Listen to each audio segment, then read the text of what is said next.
Municipal ఫలితాల్లో హస్తం party దూకుడు చూపిస్తున్నట్లు మనం చూస్తున్నాం. ఇప్పటికే ఏదైతే 34 మున్సిపాలిటీలో కూడా కాంగ్రెస్ విజయం సాధించింది, 8 మున్సిపాలిటీలో బీఆర్ఎస్ విజయం సాధించడం కూడా మనం చూస్తున్నాం.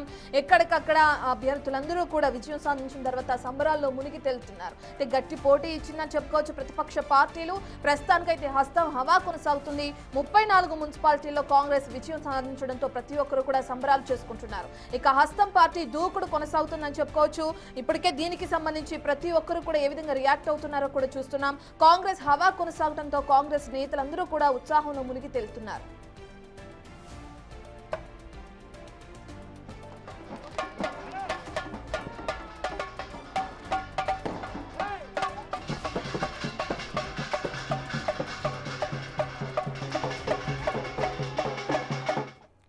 కాంగ్రెస్ క్లీన్ స్వీప్ చేస్తుందని చెప్పుకోవచ్చు. 34 మున్సిపాలిటీలో ఇప్పటికే విజయం సాధించింది. దీని గురించి మనతో మాట్లాడడానికి కాంగ్రెస్ నేత వీరయ్య అందుబాటులో ఉన్నారు. వీరయ్య గారు నమస్తే అండి. ముందుగా కంగ్రాచులేషన్స్.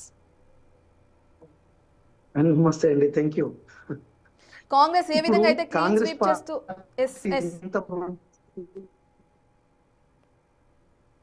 వీరయ్య గారు ఏ విధంగా అయితే కాంగ్రెస్ 34 మున్సిపాలిటీలో విజయం సాధించడం, క్లీన్ స్వీప్ దిశగా ముందుకు వెళ్ళడం కూడా మనం చూస్తున్నాం. ఎలా చూడొచ్చు అంటారు? మీరు ఎలా చూస్తున్నారు? ఎలా అనిపిస్తుంది మీకు?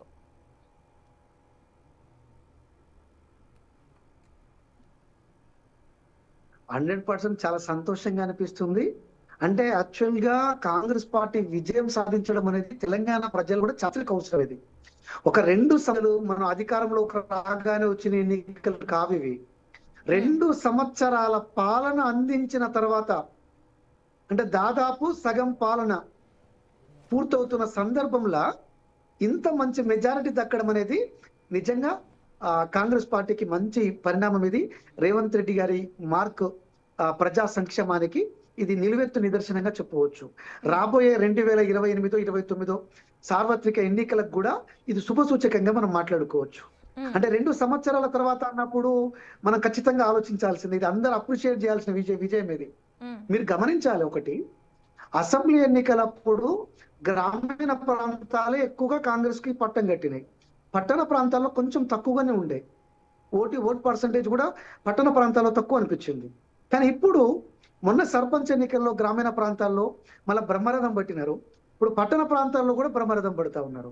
పట్టణ ప్రాంతంలో అంటే ఇప్పుడు అందరూ కూడా ఎక్కువగా ఉద్యోగాలు చేసేవాళ్ళు, వ్యాపారాలు చేసేవాళ్ళు, ఎడ్యుకేటర్స్, ఈ మేధావులు వీళ్ళందరూ కూడా కాంగ్రెస్ వైపు మళ్ళీ మనం చెప్పొచ్చు కదా.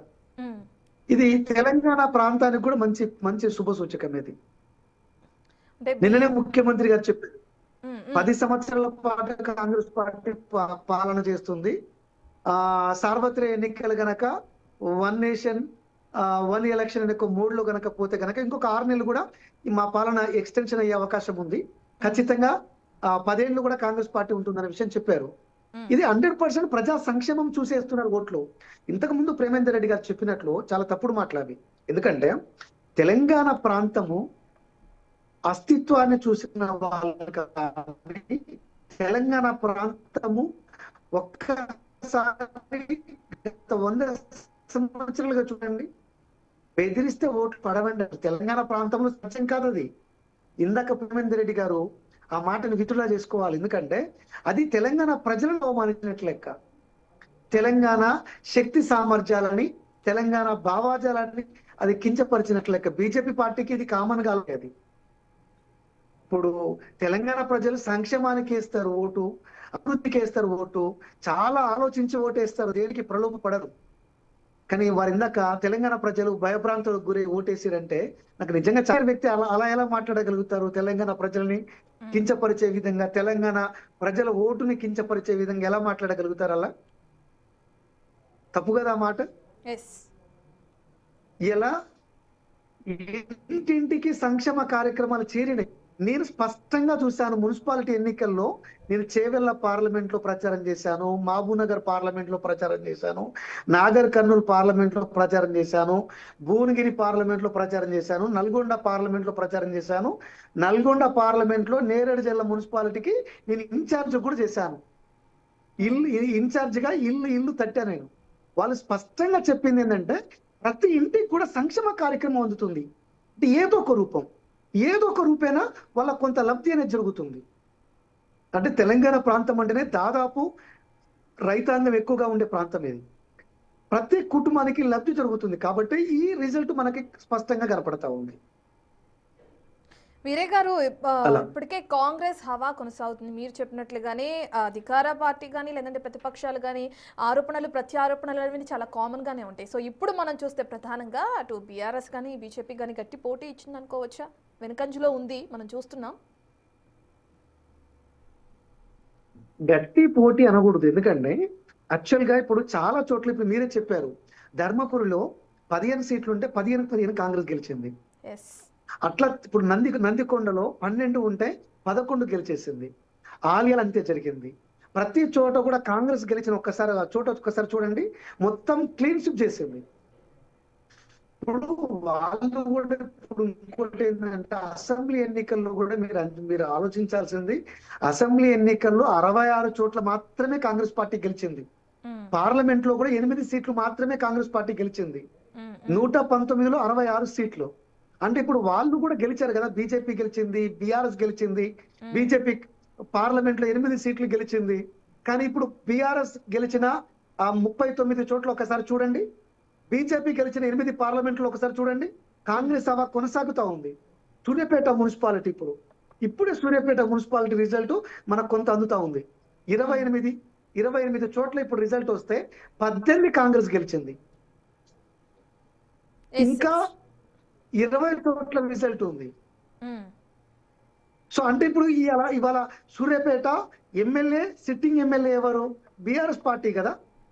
సూర్యాపేట సిట్టింగ్ మున్సిపాలిటీ ఇప్పుడు ఎమ్మెల్యే ఉన్న చోట కూడా కాంగ్రెస్ కైవసం చేసుకుంటుంది. అత్యధిక మెజారిటీతో కాంగ్రెస్ కైవసం చేసుకుంటుంది. బీఆర్ఎస్ ఎమ్మెల్యే ఉన్న చోట్ల, బీజేపీ ఎంపీలు ఉన్న చోట్ల కూడా కాంగ్రెస్ హవా కొనసాగుతుంది, ప్రపంచం కొనసాగుతుంది. ఒక్కసారి క్రాస్ చెక్ చేసి చూడండి. బీజేపీ బీఆర్ఎస్ అట్టడుగు స్థాయికి పడిపోతా ఉంది వాళ్ళ కుమ్మక్కు రాజకీయాల వల్ల.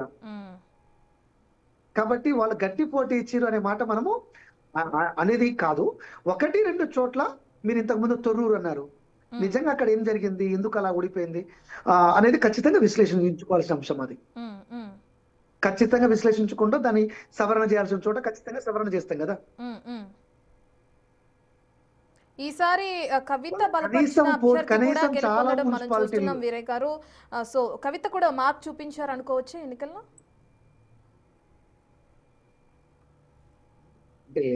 యాక్చువల్ గా ఏంటంటే కల్వకుంట్ల కవితకి మనం ఈ అంశం లోపల ఖచ్చితంగా మనము శుభాకాంక్షలు తెలపాల్సింది.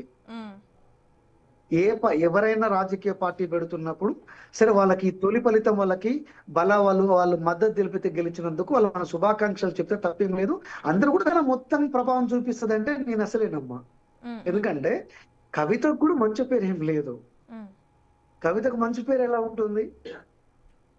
ఇప్పుడు బీఆర్ఎస్ చేసిన మొత్తం అవినీతిలో, మొత్తం అక్రమాల్లో కవిత పాత్ర కూడా ఉంది కదా. కవిత కూడా సొంతంగా కుంభకోణాలకు పాల్పడింది కదా. ఆమెకు విశ్వసనీయత ఎక్కడది? కాబట్టి తెలంగాణ ప్రాంతంలో దీన్ని మనం పెద్దగా చూడాల్సిన అవసరం లేదు. కాకపోతే ఏంటంటే బీఆర్ఎస్ పార్టీ, బీజేపీ పార్టీ ప్రతిపక్ష పార్టీ పాత్ర పోషించడంలో విఫలమవుతున్నారు కాబట్టి ఆ చోట ఎడ్జ్ని మనం ఇక్కడ కవిత తీసుకుందని చెప్పుకోవచ్చు. అక్కడ అంతకు మించి మనం పెద్దగా ఆలోచించాల్సిన అవసరం లేదు. ఇప్పటి వరకు చూసుకుంటే ఇంతకు ముందు మనం చెప్పుకున్నట్లుగానే ధర్మపురిలో ఉన్న 15కి 15 కాంగ్రెస్ కైవసం చేసుకోవడం చూస్తున్నాం. హుజూరాబాద్లో కూడా మున్సిపాలిటీలో అటు కాంగ్రెస్ గెలుపొందడం కూడా చూస్తున్నాం. వరుసగా ఈ విధంగా అయితే ఇప్పటి వరకు ఏదైతే కాంగ్రెస్ క్లీన్ స్వీప్ చేస్తూ ముందుకు వెళ్తుందని